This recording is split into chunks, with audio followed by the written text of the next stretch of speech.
Dans la ville de Kherson récemment libérée, le gouvernement ukrainien a offert aux habitants dont les maisons n'ont plus d'électricité ni d'eau courante des évacuations vers des régions dotées de meilleures infrastructures ainsi qu'un logement gratuit.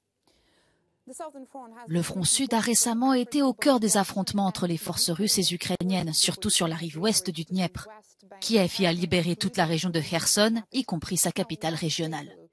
Jetons un coup d'œil au dernier territoire que les forces russes occupent dans la région de Mykolaïv, la flèche de Kinbourne. Un responsable ukrainien a reconnu que les forces de Kiev y mènent une vaste opération militaire. Cet emplacement permettrait à Kiev de mener des opérations potentielles sur la rive est de la région de Kherson.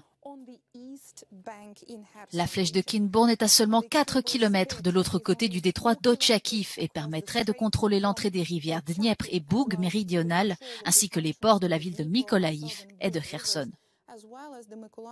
Les forces russes ont utilisé leur position sur la flèche de Kinbourne pour mener des frappes de missiles sur des positions ukrainiennes à Ochakiv, dans le sud de la région de Mykolaïv, et dans d'autres régions sous contrôle ukrainien le long de la mer Noire. Le contrôle de la flèche de Kinbourne permettrait aux forces ukrainiennes de renforcer leur présence face aux frappes russes sur la mer Noire, d'augmenter l'activité navale dans la région et de mener des opérations pour traverser la rive est dans la région de Kherson avec beaucoup moins de risques par rapport à une traversée du Dniepr.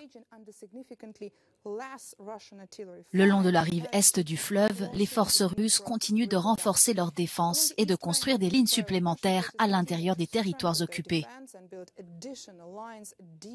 ce qui leur permet de continuer à attaquer les positions ukrainiennes et de bombarder les zones libérées, dont la ville de Kherson.